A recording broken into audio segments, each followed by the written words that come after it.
सकलसद्वनमाल्यवंशी रत्नाङ्गदं प्रणयकेलिकलाविलासम् श्यामं त्रिभङ्गललितं नियतप्रकाशम् गोविन्दमादिपुरुषं तमहं भजामि। अङ्गानि यस्य सकलेन्द्रियवृत्तिमन्ति पश्यन्ति पान्ति कलयन्ति चिरं जगन्ति आनन्दचिन्मय सदुज्ज्वल विग्रहस्य गोविन्दमादिपुरुषं तमहं भजामि। अद्वैतमच्युतमनादिमनन्तरूपम् आद्यं पुराणपुरुषं नवयौवनं च वेदेषु दुर्लभमदुर्लभमात्मभक्तौ गोविन्दमादिपुरुषं तमहं भजामि।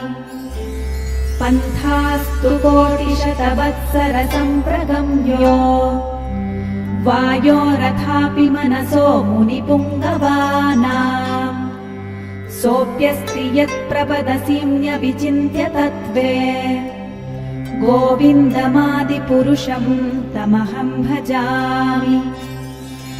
एकोऽप्यसौ रचयितुं जगदण्डकोटिम् यच्छक्तिरस्ति जगदण्डचयाय दन्तः अण्डान्तरस्थपरमाणुचयान्तरस्थम् गोविन्दमादिपुरुषं तमहं भजामि।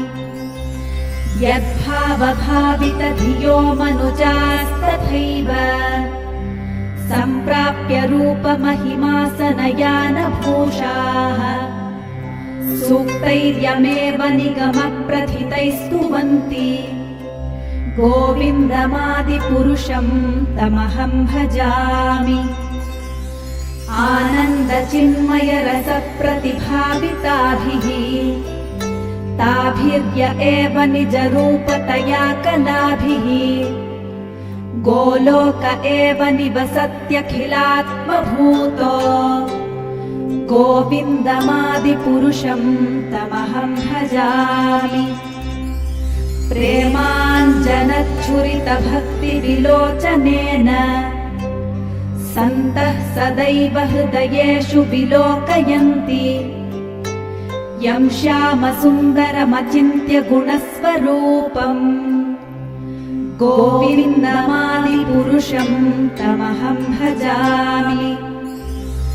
रामादिमूर्तिषु कलानियमेन तिष्ठन् नानावतारमकरोद्भुवनेषु किन्तु कृष्णः स्वयं समभवत्